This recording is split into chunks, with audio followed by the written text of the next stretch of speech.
Next speaker is Anita Zaghetti, and she is someone who Paul first met this past December at the initial Law Society Bencher candidate information session.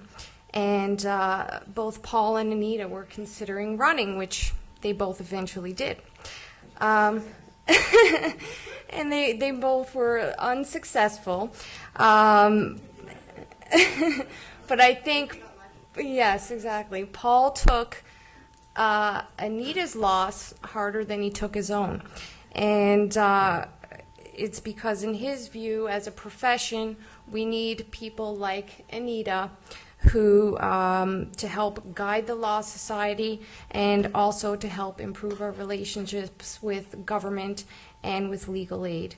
Paul also mentioned that when he first met Anita, from a 2-minute conversation, a simple conversation, he got from her, and she had demonstrated to him her commitment to the profession and to her clientele. So with that being said, please welcome Anita Zaghetti.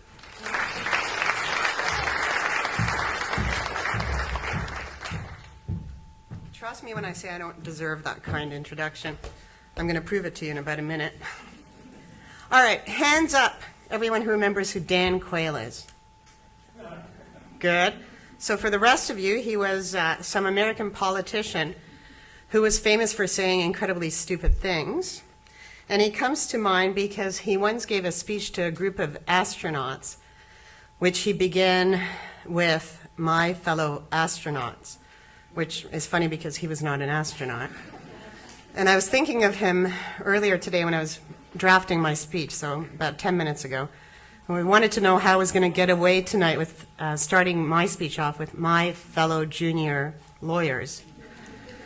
No such luck. A couple of things about me tonight. First of all, right now I am in the middle of representing, among other groups, one other group, the Criminal Lawyers Association, at a lengthy and complex inquest involving all of the issues that we are discussing tonight: fitness, NCR, mental health courts. We sit for very long days and then during the night prepare for the next day. And add to that, I've decided that this very moment in time is a good idea to start getting up at the crack of dawn and going to the gym. So basically, right now, as far as I can tell, I'm in a coma. So whatever I tell you tonight, there's a good chance you should probably do the opposite in practice. So you proceed to listen to me with enormous caution, and you've been warned. So right off the bat, you're going to wish I'd bothered to produce a PowerPoint, but I didn't. So now I propose to flag for you the top handful of review board law cases, and then helpfully instruct you to look them up yourself and read them carefully. In this area of law, the way things currently stand and the rapid evolution of it, there simply is no substitution for reviewing the most salient case law. I'm going to flag it for you.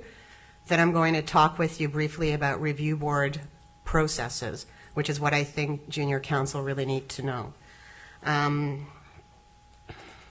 So hopefully there's at least a 60% chance that I might get some of this right. Let's start with section 672.54, write that down, of the Criminal Code. That is the section at the heart of the review board's processes. It is the section that sets out the disposition options for the review board. I was going to read it to you, but it's too long and it's actually almost impossible to read. But basically, this is what you need to know. The review board, when it hears a disposition review hearing, has 3 options. In terms of the disposition it can render: number 1, an absolute discharge, and you've heard Justice Schneider explain what the test is. The board has to be able to make a positive finding that the accused continues to pose a significant risk to the safety of the public, and if the board cannot do that or remains uncertain about that, then the board has no choice, no discretion, and must discharge your client absolutely. If, however, your client does continue to pose a significant risk to the safety of the public, the board is then left with 2 other disposition options, and of those 2, the board must choose the least onerous and least restrictive option. The medium option is a conditional discharge. And if the conditional discharge is insufficient to protect the safety of the public, once 4 enumerated statutory factors are considered, then the remaining option is the detention order, and that's what the board will order. Don't let the words detention order frighten you. In this province, many of our clients are subject to detention orders of the board, but with the privilege of residing in the community, generally in accommodation to be approved by the person in charge of the detaining psychiatric facility. Not every province does it like that, but we really don't have that kind of time. Here are the Supreme Court of Canada cases. Under no circumstances should you enter a review board hearing room until you have read from the beginning to its end a case called Winco out of the Supreme Court of Canada. It's the constituting Supreme Court of Canada jurisprudence from 1999. Prior to Winco, if there remained doubt as to whether or not the accused posed a significant risk, the review board continued to have criminal law jurisdiction over the accused. So the uncertainty did not lead to an absolute discharge because the boards were interpreting 672.54 to mean that they had to be able to find positively that there was no risk. And so that got turned on its head and was reversed in 1999, and it's the single most important case. Second Supreme Court of Canada case is a case called Owen, O-W-E-N, in respect of Terry Owen. I believe it was released June the 6th, 2003, which I know because a much more important case called Starson was released on the same day. Owen tells us that the review board is an expert tribunal deserving of judicial deference, so you don't have to spend a lot of time reading that case, but you should know about it, particularly if you're going to do appeals. It sets out the applicable standards of review, correctness versus reasonableness on the review, and I won't bore you with that right now. The third case, I understand, is commonly known as Tullakorpi-Pinnett. It's actually two cases, but they were heard together and the message is the same. Tullakorpi is spelled T-U-L-I-K-O-R-P-I, and the case actually isn't called that, but if you put in Tullakorpi, you'll find it. And Pinnett is P-I-N-E-T, two cases released summer of 2006, I think. And these cases interpret what least onerous and least restrictive means in terms of the obligation of the board to make the least onerous and least restrictive disposition. Ultimately, the conclusion was that the disposition that is made has to be the least onerous, least restrictive as a package, and the conditions attaching to either a conditional discharge or a detention order are all part of this package. So you don't just look at security levels, you look at what conditions and privileges and limitations are attached, and it's an entire package that has to be least restrictive. I'll give you a quick example. There's a case called McGee out of the Court of Appeal, M-A-G-E-E. The choice was maximum security at Oak Ridge and Penetang, where they have what's called perimeter security. So accused detained in maximum security nonetheless are free to roam within the institution, go to the swimming pool and the woodworking shop, versus medium security at what is now CAMH, however, with no privileges, not even to go outside onto hospital grounds with an escort or escorted staff. Court of Appeal said in this case, maximum security with its attendant privileges and freedoms is less restrictive than a technically less secure environment. So that's M-A-G-E-E from the Court of Appeal. I think the last Supreme Court of Canada case you do want to read is called Mazzei, M-A-Z-Z-E-I, I think in or around 2008.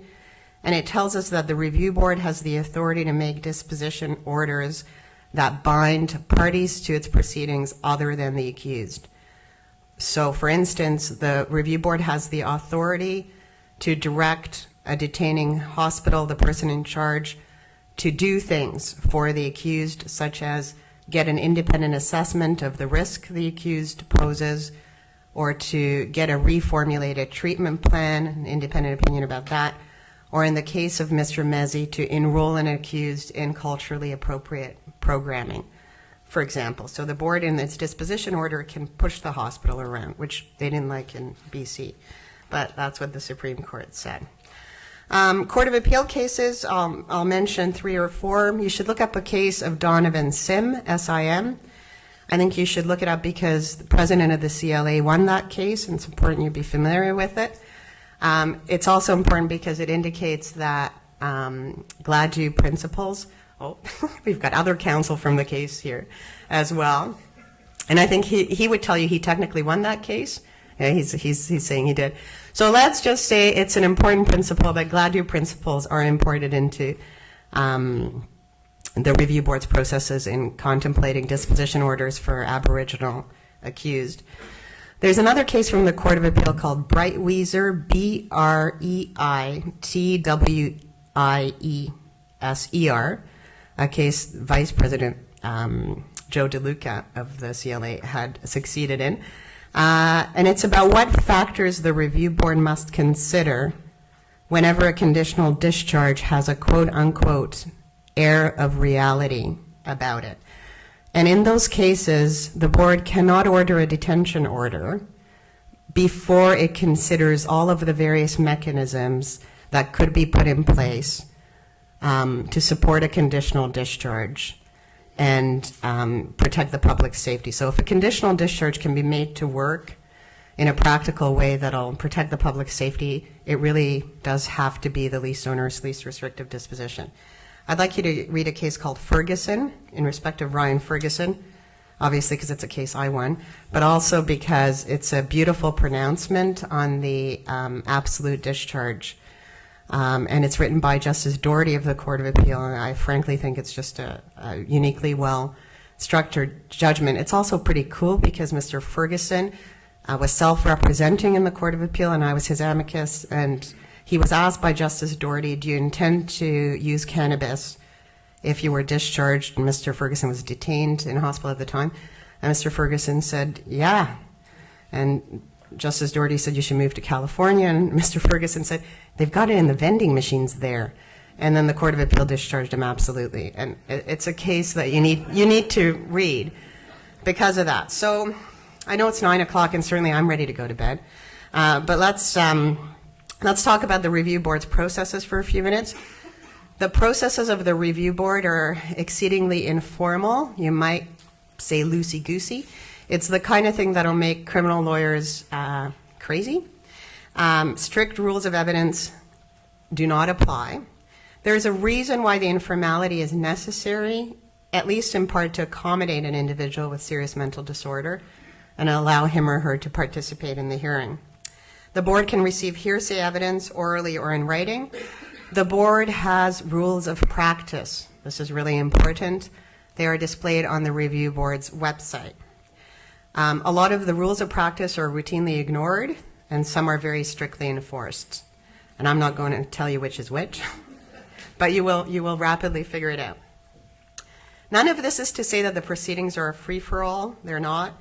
They're quasi-judicial proceedings, and principles of natural justice and fairness still apply. The weird thing is, and criminal lawyers never know what to do when there's no onus or burden on anyone, and there just isn't one. And if, to the extent that there is any burden, it belongs to the review board to ensure that the significant risk threshold is met before continuing jurisdiction over an accused. So that's a bit of a problem. It's a board of inquiry, which in many ways is a bigger problem, but doesn't have to be. So the board is mandated to inquire into the situation of the accused. So if the parties do not present sufficient evidence to allow the panel to make the least onerous, least restrictive disposition, the board has all the same powers as a commissioner, I think, under the Inquiries Act, to summon documents, to order an independent assessment. They can do anything they like. The good news is they're supposed to ferret out information that favors the accused as much as supports the risk the accused may